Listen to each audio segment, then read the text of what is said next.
Welcome back to Old School Sports and our Out of the Park Baseball 24 playthrough of the Buffalo Wings. We are closing in on the midway point of the 2032 season. It's been reasonably successful on the field for our Buffalo Wings. We are second place in the NL East, game behind the Marlins, and we are in the number one position in what looks to be a very competitive playoff race for the four wild card spots in the National League. So we would be in the playoffs for a fifth consecutive season if the season were to be finished today, but quite honestly, looking at the NL East and the fact that two of the strongest teams over the past several years, the Mets, who have won the division every year but one when we won it, I believe 3 years back at this point. I think it was 2029 when we won the division. Maybe it was 2028, but otherwise it's all been Mets. And the Nationals have also been a pretty regular playoff team. So with the two of them in seventh and eighth in the division, certainly feel like it's Buffalo's time to get a second NL East title. So although we're pleased to be competitive in the division, the hope is that when all is said and done this season, we will be on top of the NL East and enjoying home field advantage for a NLDS series and getting our team completely rested for that series. But before we focus on the next 92 games of this regular season, we are focused now on trying to improve our team for the future because it is draft day. And as I mentioned in the last episode, we'll be picking 32nd in the first round by virtue of a really good regular season last year when we won 94 games. Although, as I mentioned, we did lose the division to the Mets, who won 100 games. Went through a lot of the top prospects. I think when all was said and done, probably talked about 30 players in our previous episode very briefly to get some thoughts from viewers on where to potentially go. Unfortunately, we got a little bit of a quick turnaround. It's only been about 12 hours since I posted that episode. So wasn't able to get a ton of feedback, I guess, and this is hard for me to acknowledge, but you're all just not sitting around on hooks waiting for me to drop an episode so you can share your wisdom with me. But it's good to know that you all have lives and you all have something else to do besides watch my videos the second they come out. But I do appreciate the feedback, and Not My Four-Ply did suggest that we go heavy pitchers in this draft, which other viewers, including Three Quarters Badger, have suggested in previous episodes, and that is certainly the plan. If there is a everyday player who is far and away better than a pitcher in the early rounds, I'll certainly have to consider it. But if there are viable candidates to become a major league starter available in the early rounds, they're going to be very hard for me to pass up. And we will find out shortly who is actually going to be on the market for us in that 32nd pick, because the draft has begun. And looking at all players, you can see there are a handful of 5 and 4.5 star players still available. I figured there would be some when I talked through the pool in our last episode. So let's take a look at who is actually available. Before we do that, though, take a quick look at the draft log just to highlight a couple of pretty big prospects that we were potentially interested in that I assume are gone, that Not My Four-Ply also highlighted. He suggested if Steve Barnes was around that we consider going after him instead of a pitcher. And he also suggested that number 1 overall pick, Dusty Wilson, if he was around, we go after him instead of a pitcher. Unfortunately for us, neither of those guys will be an option. Not that we were anticipating those being options, but we'll see what's available here at pick number 32. And I did also notice as I was scouting out the players that Prawning Underhill went with the pick right before us. So it's kind of the second straight draft where a college aged pitcher that we would absolutely have considered literally went the pick before we were up. So a little bit of unfortunate timing there for our Buffalo Wings. One thing I do know is that we're not going to take either of the 5-star prospects who are left. Tommy Dykstra is a left fielder prospect, potentially an exceptional home run bat, and like his durability. But for a 21-year-old, I would think he would be a little further along in terms of his contact and his ability to avoid strikeouts. Doesn't bring much in terms of range to the outfield. Do like the durability, do like a little bit of speed, and obviously love the fact that he could hit a lot of home runs and draw a lot of walks. But I don't think that's a route we're going to go down. Bobby Pallas, not even as good a prospect in my mind, doesn't have the same speed, a little more range defensively. The bat is pretty well balanced, but not particularly impressive overall, even at full development. Ivan Christensen, a 17-year-old right fielder, like his durability, like his bat, if it fully develops, it's interesting. He's allegedly impossible to sign. Maybe someone, if he's still sitting around in a few rounds, maybe take a flyer on him, but probably not in the first round. Chris Parker, second baseman, decent batting profile, has acceptable infield range, certainly. The rest of his infield traits are below average, though, so not sure where exactly you play him at the major league level. I mean, second is kind of a logical position, but would much prefer better error and turn double play ratings there, and would prefer also a stronger arm even. Jamie Faust is a little more developed, a college second baseman, but again, not really a second baseman at the major league level. 21 years old today. Looks like he could have a potentially interesting bat. But Mike Heiner is a guy that we mentioned in the previous episode, almost 23 years old, so he's an older prospect, left-handed hitting outfielder out of Bradley. He's got some speed. You could play him in either left or right. Could play him at first base if necessary. A little short for the position, maybe at 6 feet tall.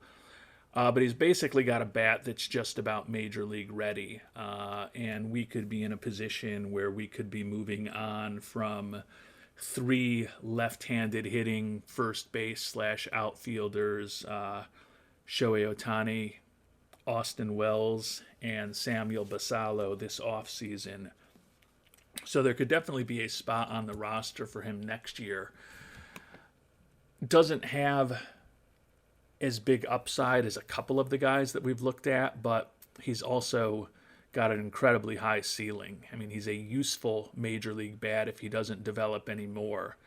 And if that contact really develops another 10 or 15 points to 65 or 70, that contact gap power with decent speed is a nice combination. And he still probably has enough home run power to be a 20, 25 home run guy in the majors, maybe even hit 30 once or twice over the course of his career. So he could be an interesting guy. He's also not looking for much money at all, which would potentially give us more flexibility if we went after him to go after someone who's impossible to sign in the later rounds. A few other guys to look at. Tim Kelly, left fielder. He's fine. Not that exciting to me, though. Karato Loggins, a 18-year-old. I'm going to stay away from that type of personality with the low leadership, adaptability, work ethic, and intelligence unless the ratings and potential ratings just jump off the page, and they certainly don't with Loggins. And then on the second page here of these last 4 4-star prospects, the top 2 were the only ones that interested me a little bit. Billy McKnight, like the personality more than anything, like the durability, but hard to justify taking him above some of those other guys with his hitting profile. Kevin Moran, a center fielder, like the range out there, a little bit of speed, like the high leadership, and a guy who, again, has a potentially interesting bat. The avoid Ks, definitely stands out for him versus somebody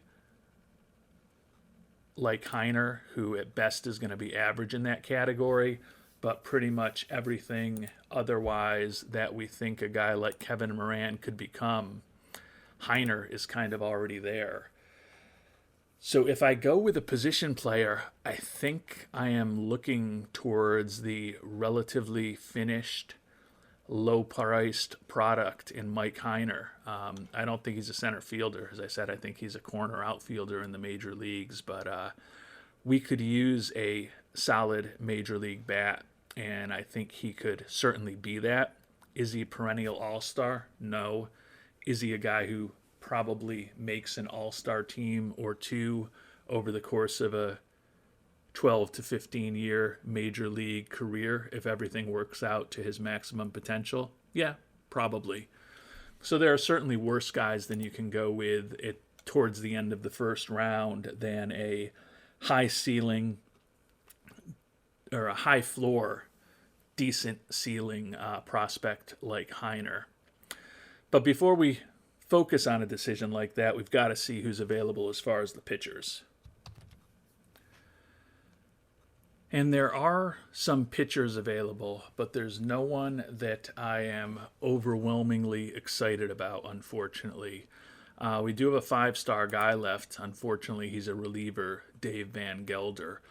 Looks like he could be a potentially really nasty major league reliever, but I have a hard time using a first-round pick on a guy who has no shot at being an effective starting pitcher. Jonathan Cruikshank intrigues me. The problem is that he's also almost certainly a reliever. You do hold out hope that changeup would develop, which in the case of Van Gelder, you don't really have any hope at all. And if that changeup developed, he's got enough stamina to start, and he'd have a lot more value as a starter than he would as a reliever. But he most likely ends up as a reliever. So if you just said you weren't going to take a reliever with the first round pick, why are you wasting our time talking about this old school, you ask? Well, if you're looking closely, you'll notice that he's got some interesting batting ratings. Potentially off-the-charts contact and really good at avoiding strikeouts, with potentially above-average gap power, and a below-average eye. So he's not going to draw a ton of walks. He is realistically a corner outfielder, or at 6'7", even with those infield ratings, could probably play first base. Given that we have acquiesced, finally, after my stubbornness of 70 some odd episodes and months of playing, to activating two-way players this season, a relief pitcher / interesting-ish hitting prospect is an interesting option for us to consider. And we do like the fact that he's also got high adaptability and work ethic, which could definitely help him in his efforts to potentially contribute at multiple different positions. So I'm intrigued by him, even though I think he ultimately just ends up as a reliever. And I don't love that right now we think the best case scenario is below average control with him, but certainly need to think about him. Ken McTaggart is more of a pure starting prospect, but quite honestly, if that fastball remains at 40 and it doesn't look like it's got much potential to get better and the changeup doesn't develop, he's a very borderline starter and may end up as a reliever as well. So less intrigued by him. And then when we start getting into the lower rated pitchers who are available, a lot of relievers out there. Jeremy Carroll looks like he could be an interesting reliever, not picking him in the first. Dylan Doherty, same situation. Jesus Espinoza is a starting prospect. 21 years old. He is durable. He's got 4 pitches close to major league level. Got a lot of stamina. Really don't like the personality with the low leadership and the low work ethic. And I also don't like the fact that he's almost 22 years old and his control is still only a 25. He does have the durability.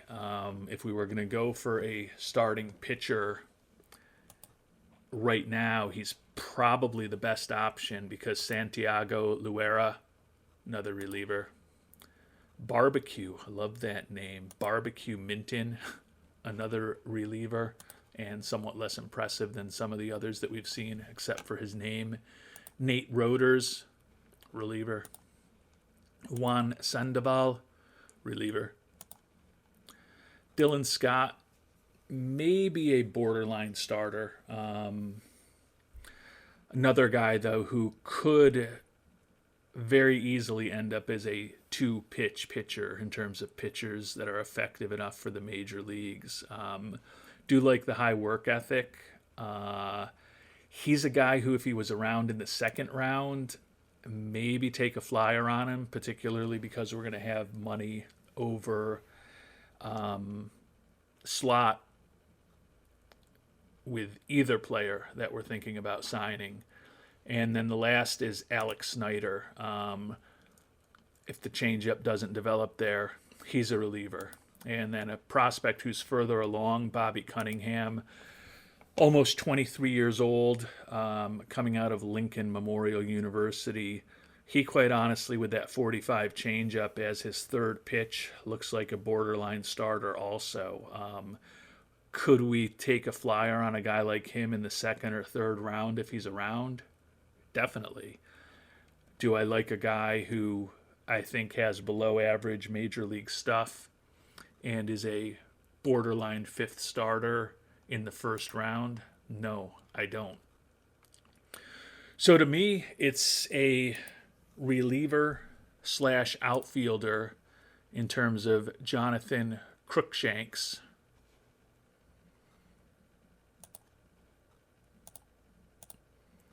Or it's a ready-made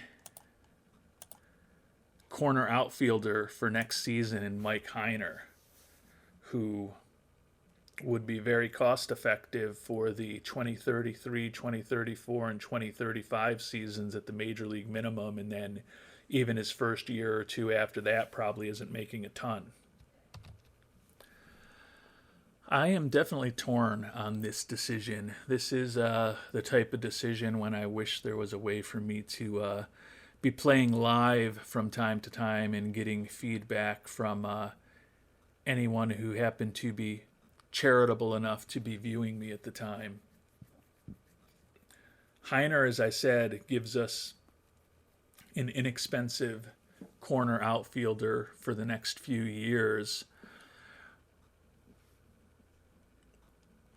I don't think there's any reason to not think that he won't get to at least a 60 or 65 in contact. And again, if he gets to those levels, it's a pretty interesting bat. If he doesn't improve anymore, it's still not a horrible bat, but 55 contact, 55 home run power, 50 I, 45 avoiding strikeouts. You know, he'll have some extra base hits, but it's,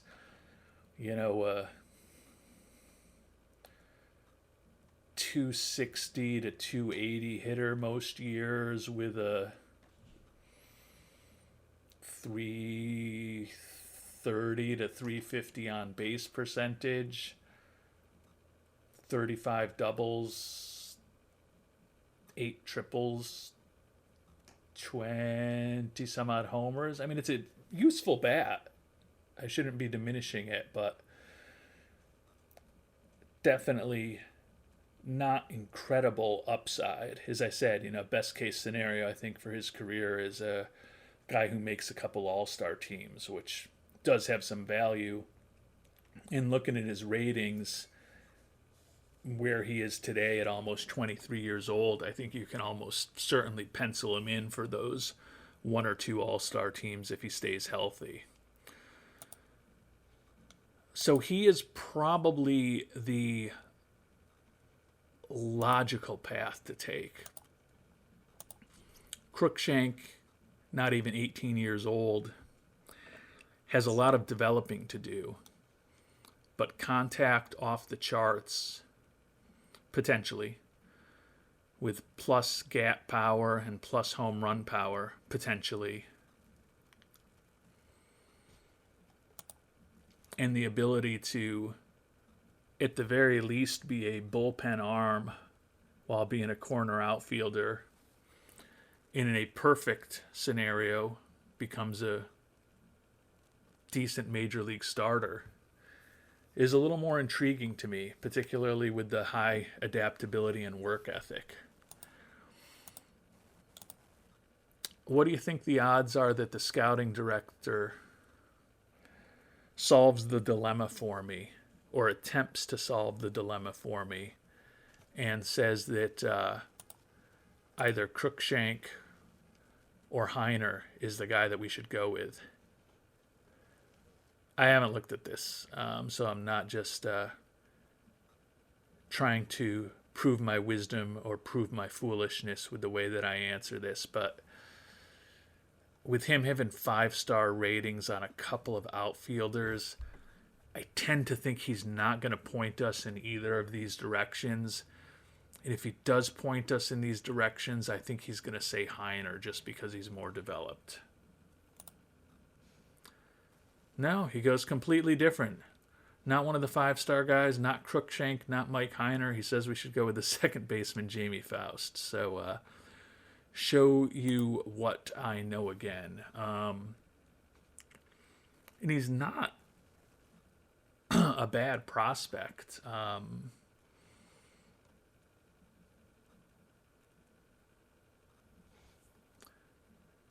But there's no infield position I really want to play him at, except for maybe first base. And I'd play him in left field if I had to. If that home run power doesn't develop, he can make some contact and have some decent gap power. He's not a useless player by any stretch. And obviously, if he fully developed to get to 70 contact, 75 gap power with 65 speed, he's closing in on Deshaun Seifu type productivity. So I get the recommendation, but at 21 years old already, I don't know that he closes all of these gaps. And when you look at the gap between current and potential and contact and home run power, those are pretty significant. I mean, even gap power and avoid strikeouts, he's allegedly got up to 15 points of growth to still achieve, and probably won't get there at this age.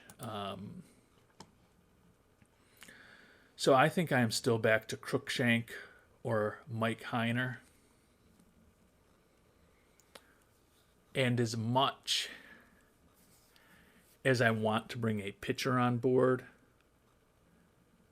as much as I want to have another two-way player, now that two-way players are activated, or a potential two-way player, to me the floor of Heiner is so high that I think I've got to take him. As I said, it's going to make it a lot easier to move on from the likes of Basallo and or Ohtani and or Wells this offseason. It gives us a little bit of flexibility if Vance Honeycutt and his fragile physique break down, and it also gives us a little insurance if Vance Honeycutt, who I believe only has one more year of arbitration ability before he hits free agency, prices himself out of the Buffalo Wings organization. And I don't think Heiner is quite as good as Honeycutt. You know, we take a look at, I mean, they're somewhat similar players, I think, with the decent speed that Heiner has. Heiner bats left-handed, while Honeycutt is a right-handed hitter. You know, actually Heiner,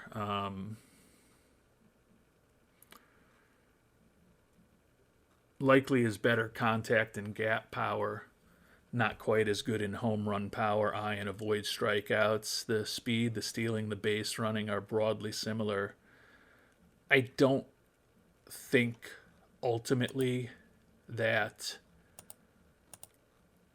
Heiner is as good as Honeycutt, but I think he's a similarly useful player. Probably not quite as good, but we see Honeycutt's got 3 All-Star appearances and a Silver Slugger, closing in on turning 30 in a little less than a year. So I think calling a Heiner a lesser player, and my thought he could have an All-Star game or two over the course of his career, is probably about right. I am going to go with the safe pick here in the first round and go with Heiner. As I said, I think it does give me the opportunity to get more ambitious in the second and third rounds because he's going to be coming in way below slot, and we still have a lot of budget room that, again, as a team that's trying to contend this year, we'd probably be inclined to use over the next 6 weeks or so till the All-Star break to bring on some contracts that can help us win this year. But we could definitely shift some of that money to bring on guys who fall in the draft. So we are going to go with Heiner here. Let me know what you think about what we did in the comments, if you're so inclined, please. And we'll see who's still on the board here in the second round. And the impossible to sign Christensen is on the board. I think he may linger a little bit longer. Billy McKnight, who was kind of, as we talked about, a borderline guy, liked his personality, but kind of a borderline prospect for the first round, still there. And then a catcher who we didn't show you, we didn't like as much just because of that brutal catcher ability, but not a completely useless bat, particularly if it fully develops in Sam Owens. But clearly the hope here is that one of those pitchers that we mentioned as far as the starters who we hoped might fall to the second round, or by some amazing stroke of luck, Cruikshank is still there in the second round as a pitcher. And Cruikshank is still there. Wow. That's going to be hard for me to say no to. Dylan Scott is still there. I still think he's a borderline starter, so I think I'd be more inclined to go with Cruikshank. And then the college pitcher who was closer to being able to contribute isn't there anymore. I don't view Cruikshank as a starting prospect, but the reliever/hitting combination is a guy that I thought about taking in the first round. He's looking for very low money. I don't think there's much of a decision here, and I think things worked out perfectly because I don't think there's any way Heiner would have made it to the second round, this far into the second round, with that profile. So we got both of the guys that we were thinking about. Jonathan Cruikshank, welcome to Buffalo. So this is shaping up to be a very interesting draft, potentially from a financial perspective, with the first 2 picks being guys who we've now made offers to that they are extremely likely to accept at a fraction of their slots. So worst case scenario is we come out of this draft with a lot more money to potentially use to add free agents or use to deliver profitability that maybe will get us another small boost in our budget next year. Best case scenario as far as the draft is maybe there's some interesting prospects looking for a little more money who drop to us over the next few rounds. In third round, we'll start with the pitchers who are available. A few familiar names. Barbecue Minton, the potential reliever, still out there. Nate Roders, another potential reliever out there.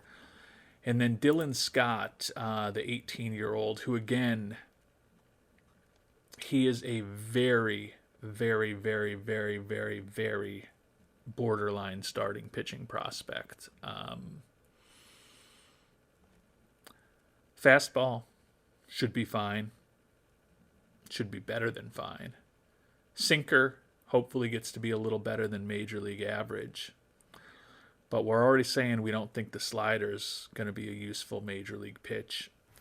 And the changeup, which is so tricky to develop, is at best case barely major league average. So it's conceivable he is a two-pitch guy. Do like the work ethic. He's going to give it his all to make it. Throws in the low to mid 90s already. He's an older prospect at almost 19. We need to bring starters into the system, and he is a guy who's looking for a lot more than slot at this point in the third round, but we could potentially afford, given the bargains that we've got with our first two picks.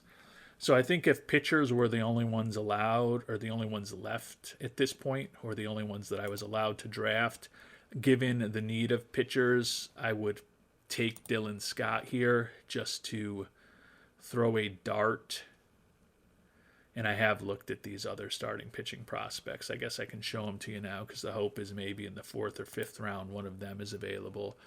David Espinoza is one that I'm a little more intrigued by.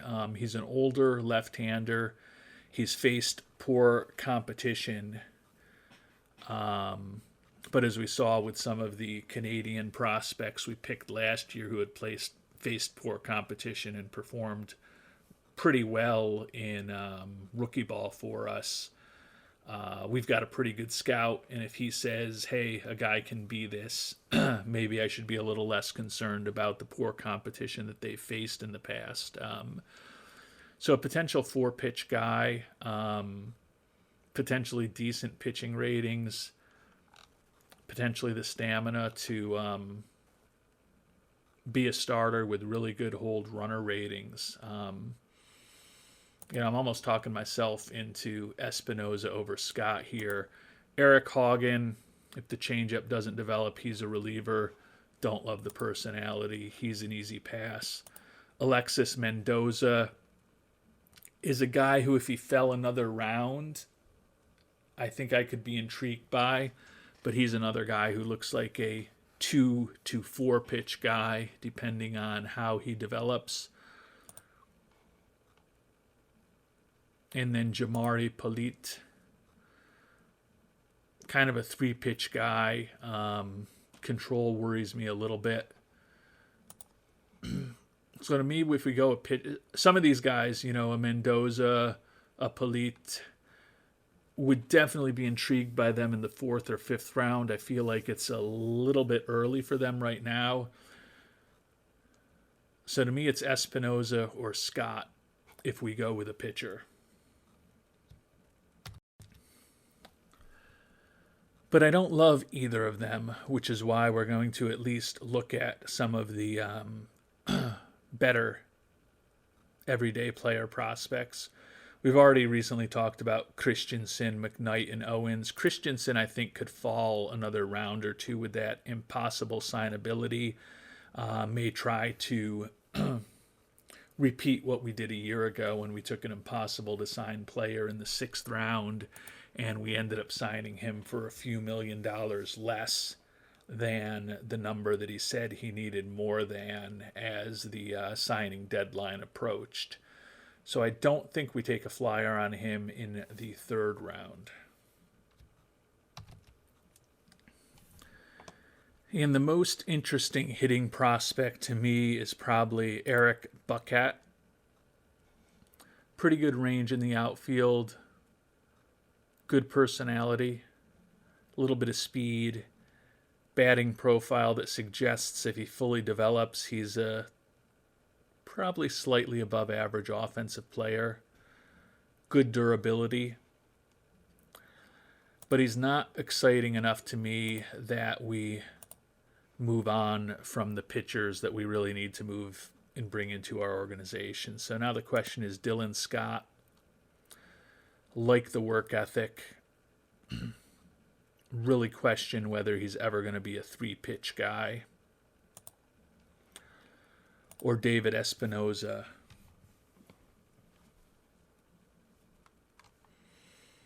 who at least you have a little more hope that that slider develops to give him a third pitch, and then you're still rolling your dice on the change. I like the durability. Again, the stamina and the hold runners are not perfect, but very, very acceptable for a starting pitcher. I like the Yogi Bear nickname. He's a little lefty.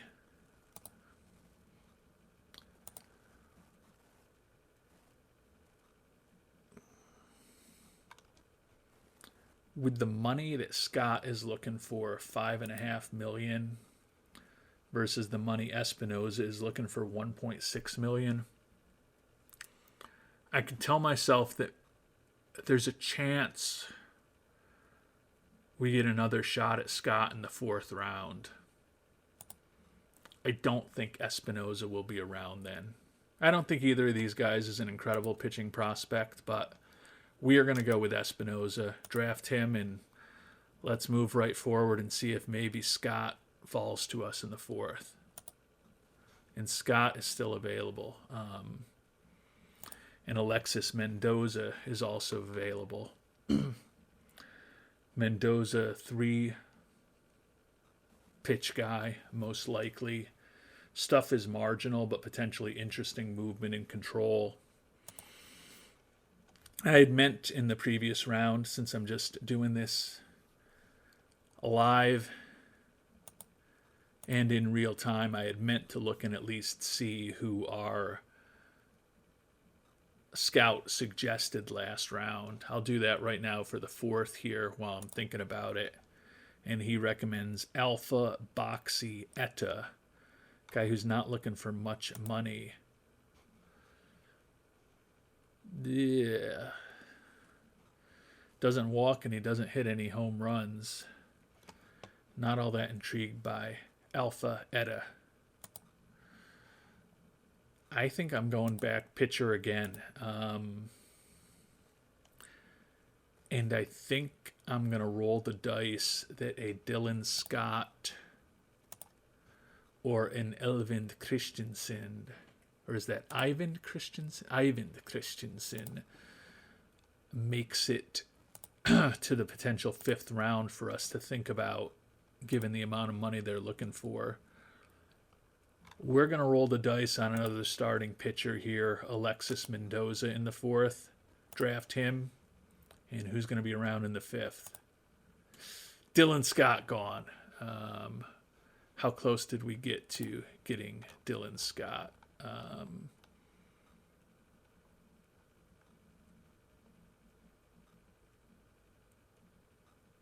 We took Mendoza.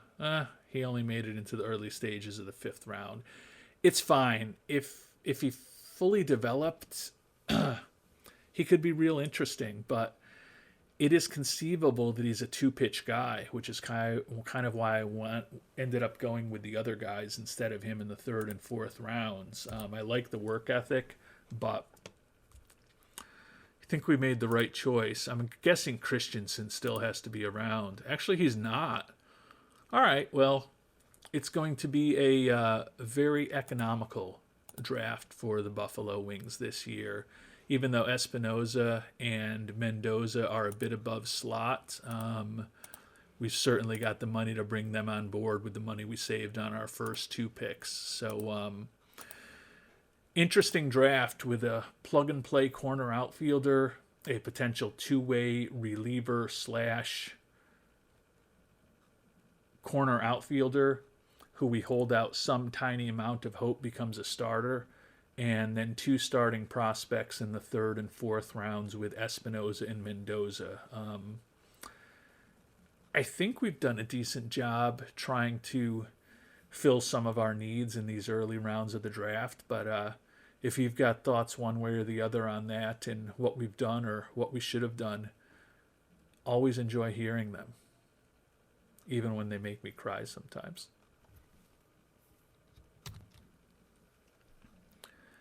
And the scout here in the 5th round is recommending Amare Moselle, who's a pretty average-ish hitting prospect, good durability.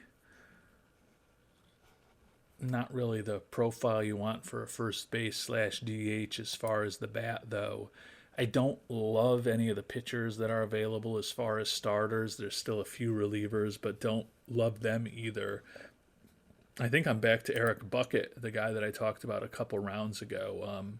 He's also durable, great personality, good defense, and in a full development scenario, a slightly more intriguing bat than Mr. Moselle to me.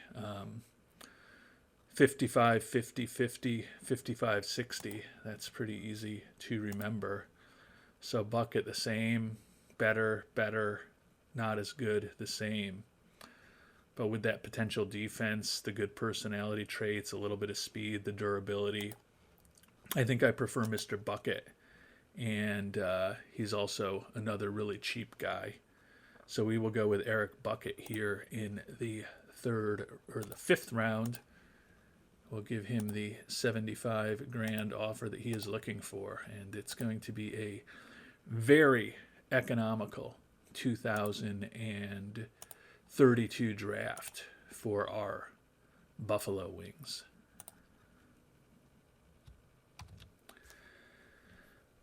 And I think potentially we're going to try loading up just on pitchers who might have some dream of becoming a big-time player, or honestly more some dream of just becoming a useful player in the later rounds. But Sam Owens, the catcher we mentioned a few rounds ago, I don't view him as a catcher, but could he play first base in the majors?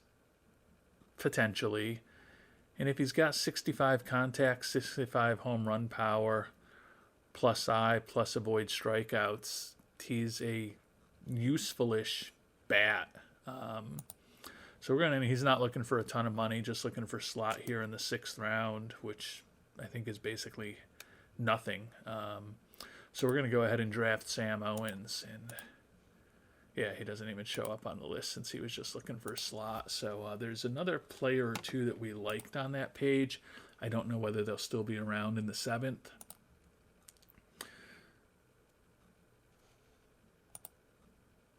Chris Furby was a decent personality.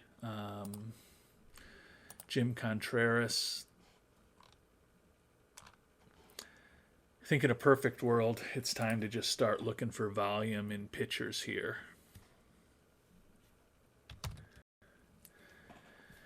And there's not a ton of great pitchers yet, but honestly, Vince Edmonds, since he's reliant on a curve developing as his 3rd pitch, feel like at least he's got a fighting chance for that pitch to develop.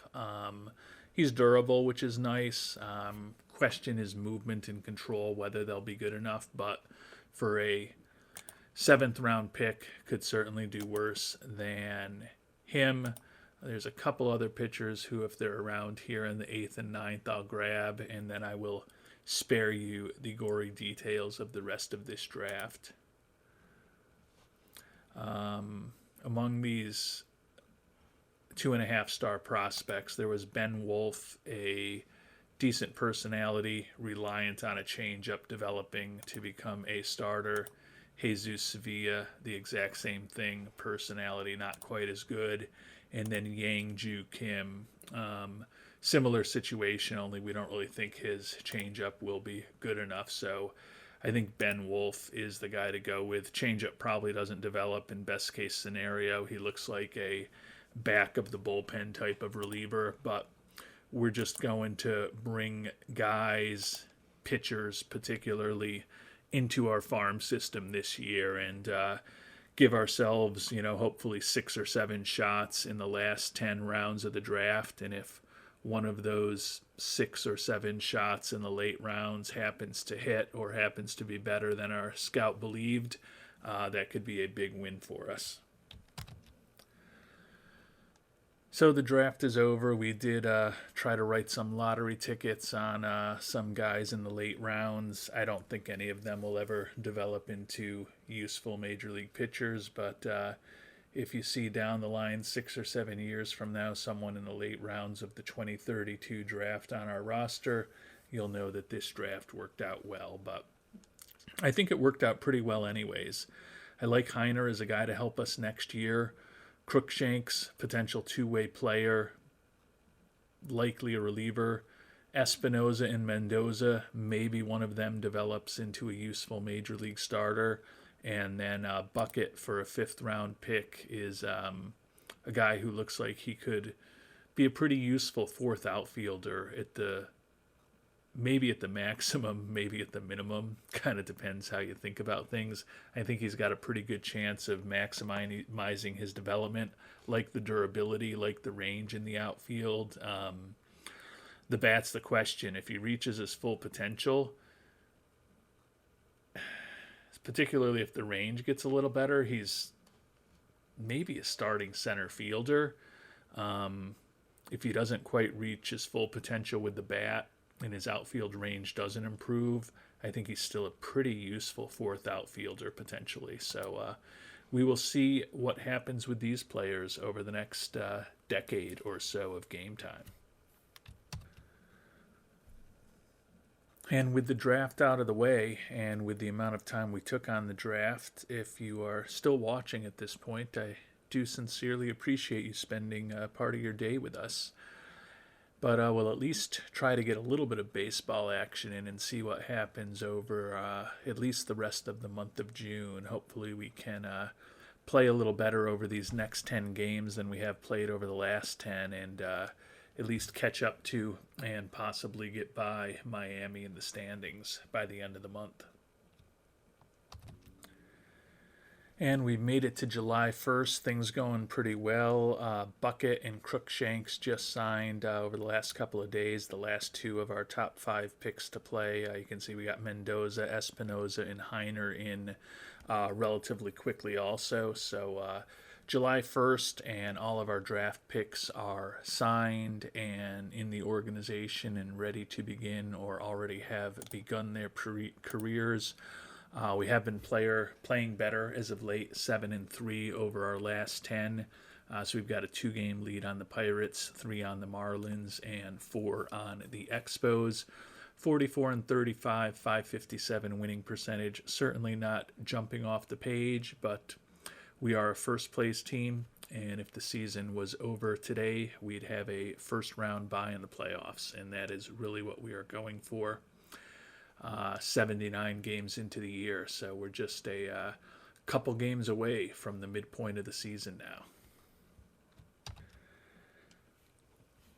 And we've now made it to the Midway season on the 4th of July, 2032, and we've won 6 in a row at this point. So we've opened up a 5-game lead on the Pirates and then 7 up on the Expos in the Marlins right now. So playing our best baseball of the season very recently. Taking a look at our team statistics at the midway point, we're still definitely doing better than our Pythagorean record. 15-13 record in June was the worst of the first 3 months of the season. But as I talked about, we've won 6 in a row now to go 4-0 in the month of July and then win our final 2 games in June to ensure a winning record for the month there. Rank 5th in the National League in runs scored, and we are up to 3rd in the National League in runs allowed. Still have the best bullpen, at least in terms of ERA, and our starters have improved to the 5th best ERA in the National League. We've got the best ERA in the league overall with that combination. So things are definitely turning in a more positive direction, kind of in the upper half of the league in terms of the defensive ratings now. So after that very mediocre start to the season where we were playing okay in the standings and we were close to contention, but when you looked at our runs scored and our runs allowed, we were right in the middle of the pack in both of them. Seems like things are finally starting to turn in a better direction. And being the start of July, we did also just recently get the top 100 prospects made because it's the midpoint of the season. We do not have any top 100 prospects, but we have made a little bit of progress in our farm system. We're now clearly in the top half, so we've moved up pretty decently over the course of this season, even though when you look at the top 100 prospects and the top 6 prospects in our system, none of them are players that we just picked up in the draft. But Sincere Shazier is a guy who has really just kind of blossomed this year. Was a 4th round pick in 2028, and quite honestly, he had done nothing until this season. After a couple of years in rookie ball, we promoted him to marathon, where he spent the last 2 years and was a well below average starter both seasons there. Finally, a few weeks ago, we promoted him to high A ball to Jamestown. And since he's gone there, he's 3-0 with a strikeout per inning. Negatively, he still has 14 walks in 20 1/3 innings. So the control issues that have plagued him his entire career, most notably last season when he walked 131 batters in 146 1/3 innings, seemed to still be a potential issue. But his ratings, at least in his potential ratings, at least according to our scout, have just blossomed recently. You can see we think his stuff potential is higher than it's ever been, and he's also made a lot of improvements in that area, gaining 10 points of stuff over the last 10 months. Movement, he's gained 15 points. His potential is still the same, and control, he's also gained 10 points over the last year plus, although his potential there remains the same. And he's also definitely picked up some velocity over the last couple years. So certainly looking at this profile right now, looks like he could be a useful major league arm. And if he completely develops, borderline 2, pretty solid 3 if he completely fills out all of that potential. No guarantees that he'll get there. He does have a high work ethic, and it's good to see that the maybe the recent promotion to Jamestown kind of snapped him out of the funk that he's been in over the course of his professional career. Arturo Flores, finally promoted. He was an international free agent signing from 2030. You can see he just turned 20. We kept him down there a little longer, trying to give him opportunity to be as ready as possible for his debut in professional ball. Hasn't made much of a difference, though, hitting below 200, striking out almost 50% of the time. Still like his personality and think he is a pretty decent prospect for, or pretty decent proxy for Humberto Duque, who you may remember is the big-time pitching prospect that or big-time hitting prospect, the top prospect in our system that we traded away this past offseason. Flores, probably not quite the ceiling of Duque, but a good proxy for him, as I mentioned. So time to start trying to get his development going. Dave Zapp, former first-round pick, number 5 overall in 2028, had not impressed in rookie ball, but at the age of 21, we were like, we've got to see what we've got with this dude. And in single A marathon this year, certainly holding his own offensively, not incredible, but a guy with that outfield range, if the bat continues to develop, could definitely become a useful major leaguer for us down the line. Jorge Berrios, our international free agent signing, our marquee one from this past year, is still in our international complex. Probably will be there for at least one more year since he's not even 18 yet. Joe Edwards, as some of you who have commented on the previous episode have noted, having a monster season in AAA. He is very close to ready to play in the majors. He's going to strike out a lot, and the making contact is still a little bit of a concern at the major league level. but really we're playing him at first base now. We played him in right field earlier this year. We're just trying to get him as versatile as possible. He will absolutely be a September call up at the latest, and he will certainly be filling a role on our major league team all of next year, God willing. But with his profile, where he's not incredible at any defensive position in the infield, even though he can play them all, and he's really more of a corner outfielder, I want to just get him as versatile as possible.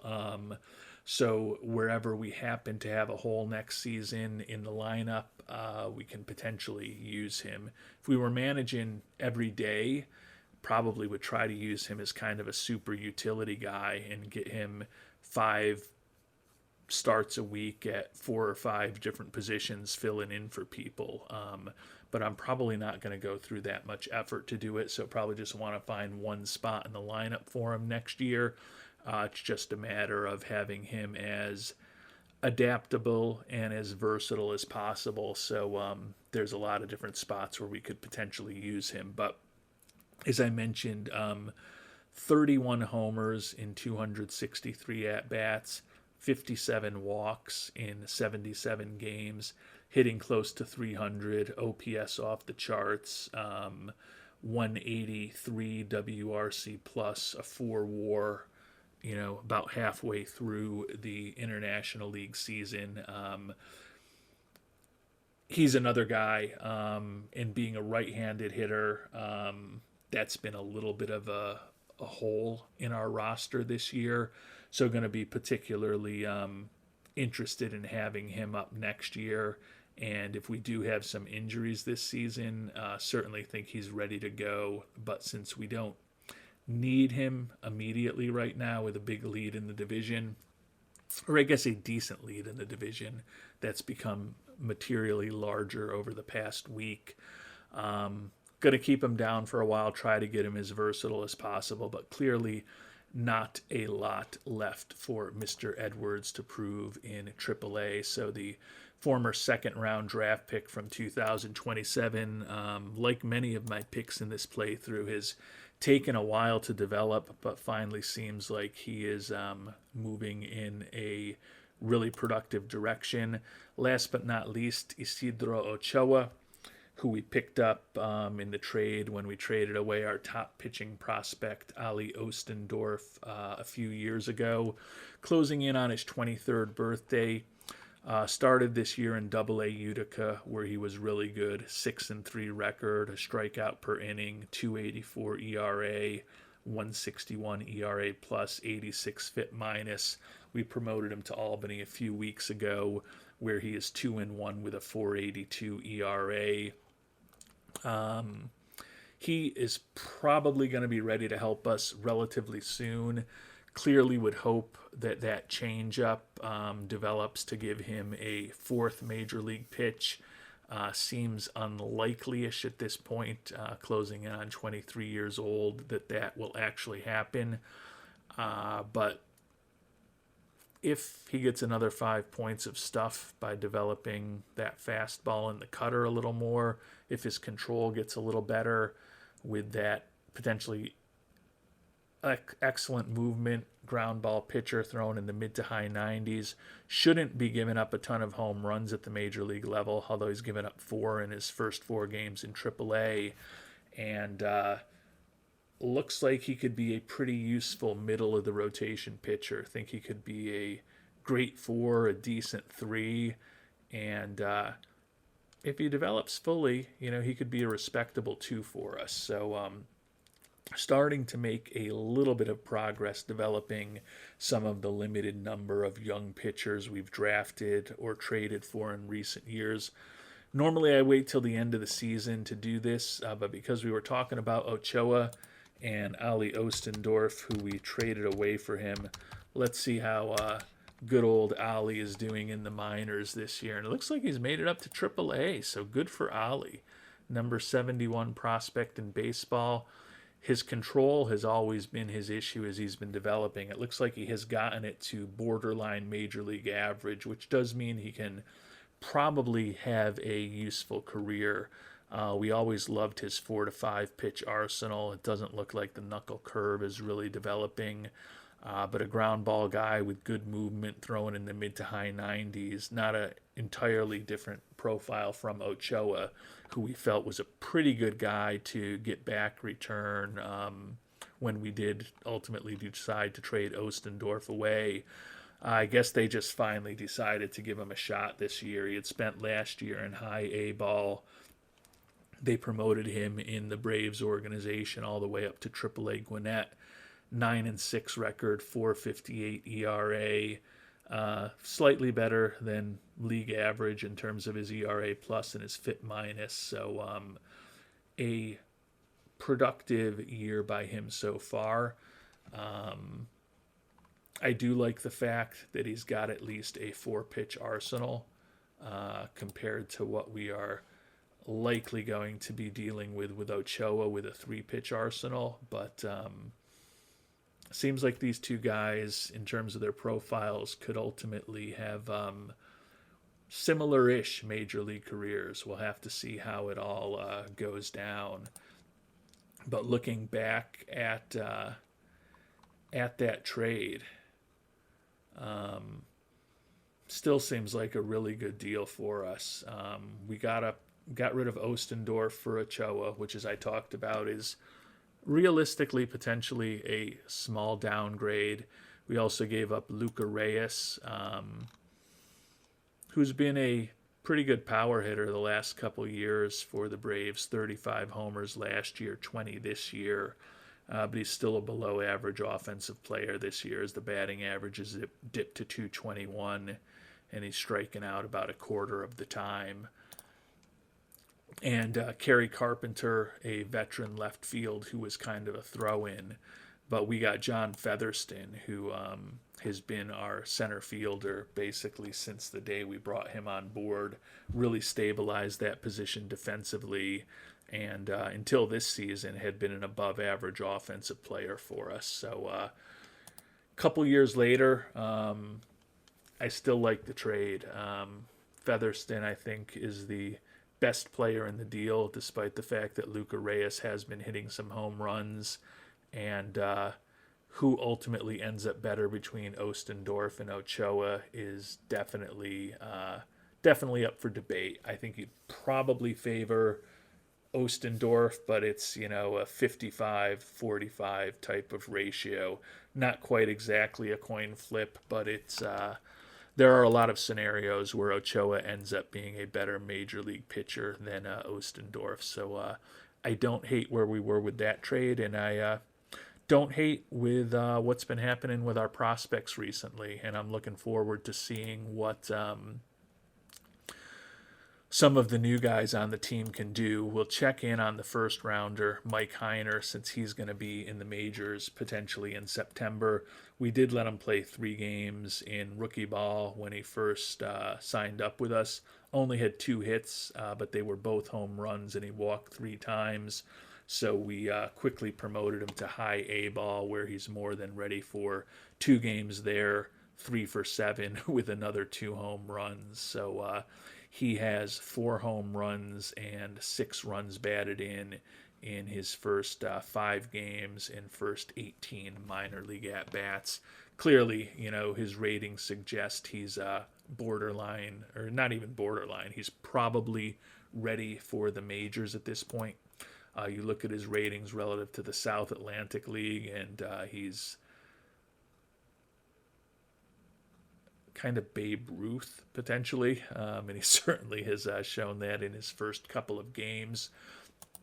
We are going to move him quickly through the organization, but right now we felt like Jamestown was a good place to move him when we obviously quickly moved him up from rookie ball. Because our manager in Jamestown, outstanding with development and mechanics, and he also has an excellent relationship with Heiner.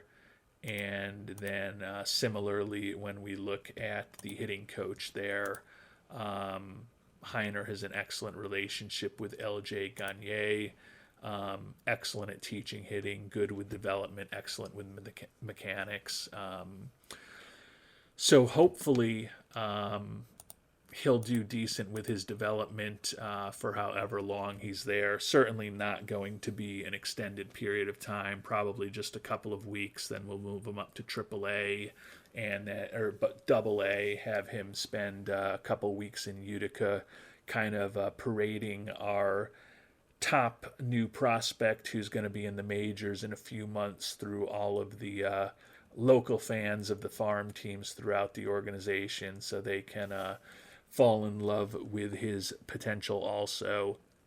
So figured within about a month, at the end of August or the beginning of August, he'll be up in AAA, and give him some time there. And would think that between Heiner and Joe Edwards, who we've been talking about, we've definitely got two guys in AAA who will be very strong candidates for September call-ups this year. And you would think by that point we may have an injury, or by that point we may have made some trades to free up some space for them. So there's a chance conceivably that Edwards may be up even sooner as we approach the trade deadline at the end of this month, even though we typically try to give our pitching staff a little bit of a break. And when we are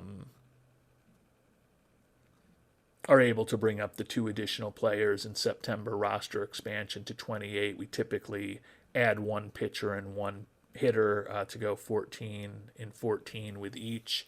It's going to be hard to keep Edwards and Heiner down. That said, we're also going to want to ensure that Ochoa maybe gets a little bit of action at the major league level at the end of this year. So potentially three big-time prospects that we'd like to see this September.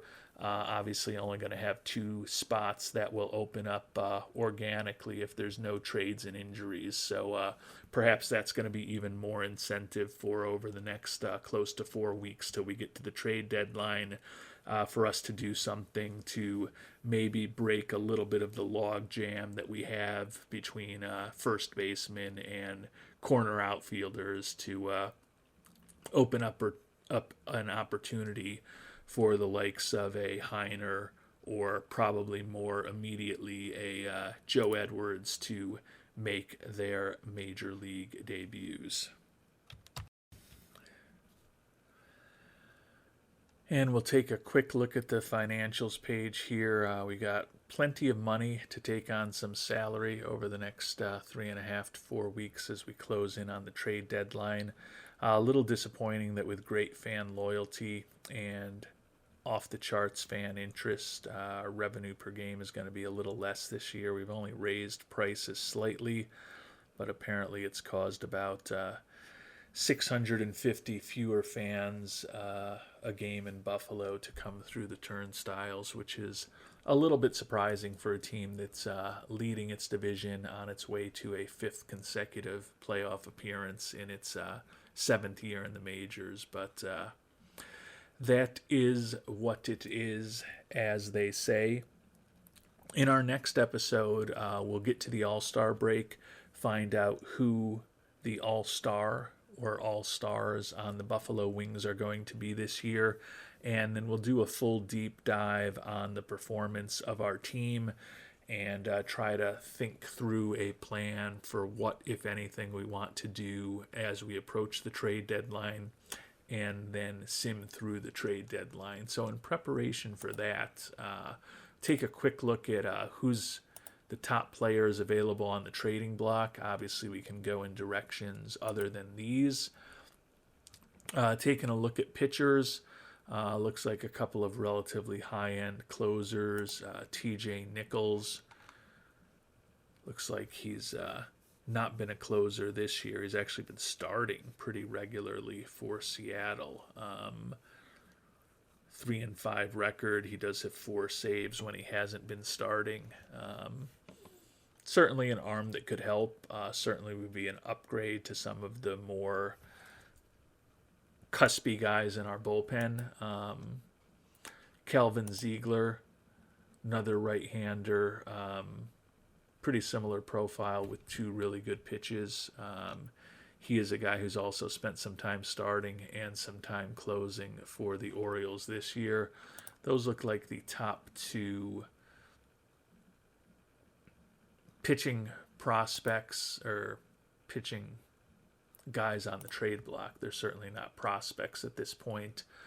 Looking at potential starters, Prelander Baroa certainly has some incredible stuff.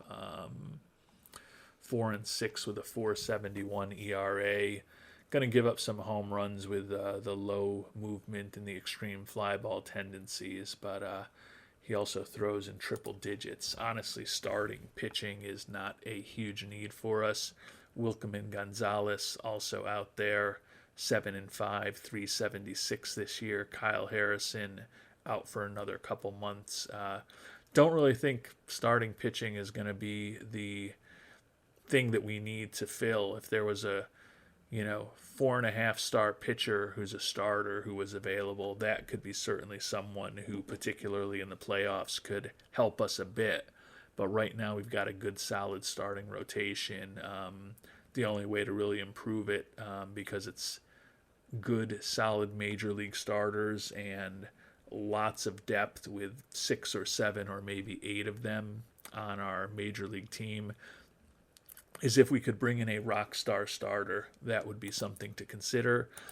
Taking a look at the batters on the block, Ty France, a guy who I think some of you thought we should pursue in free agency this past year, is available. Right-handed bat that we could use, hitting 234 with a couple of homers and 282 at-bats, though not having a particularly impressive season for the Marlins. MJ Melendez, who's a guy that I didn't really talk about last offseason. We were looking at him from time to time just because he happened to linger on the market for a while. You can see he still ended up signing for $8 million, which was more than we could afford. Actually, he didn't. It looks like he signed for $4.1 million. Thought that his bat at this point in his career was still interesting. Thinking about it in retrospect, though, it's another left-handed bat that strikes out a lot, hits a lot of homers, struggles to make consistent content, so probably good that we didn't end up chasing him. Andres Alvarez is certainly the highest ranked player out there by the always accurate star ratings. Guy with a similar profile to a lot of the guys that we have on the team. Tons of home run power, contact a bit suspect. Is a right-handed bat, which we could use, making a ton of money. Final year of the contract with a team option next season. I don't really know exactly where we would play him, but clearly if you were able to bring on a guy with this batting profile, you'd probably try to find him some opportunity to play. Also having a bit of a tough year. Looks like he's probably had some injuries because he's only played in 46 games between AAA and the majors. Yeah, he had a fractured wrist that kept him out for 6 weeks, so he probably just recently got back from that over the last week and a half, 2 weeks after rehab assignment. Hitting 234, but does have 7 doubles and 9 homers and 141 at-bats. I don't know that we go chasing after him. If we could exchange a left-handed bat for Alvarez and not have to give up too much and maybe get the Giants to retain some of his contract, could we find a spot for him? Sure. Could play left field in a pinch if we were willing to have him learn how to play the position at the major league level, but realistically, he's a first baseman, a DH, third baseman if you don't care about defense, but with Cam Collier, we don't really have a need there. Obviously, there should be some more players making the way to the trade block over the next several weeks, and clearly we can try to trade for someone who's not on the trade block as well. So I don't see any obvious must have guys among that very brief review of the potential players who are on the block by other teams. But as I said, in our next episode, we'll do a relatively deep dive on how everyone on our team is performing after giving them more than half a season to perform for us, and perhaps identify a position or two where we think we need to consider an upgrade over the next several weeks. And we'll find out the answers to all of those potential questions in our next episode. Until then, thanks so much for watching and hope you have a great day.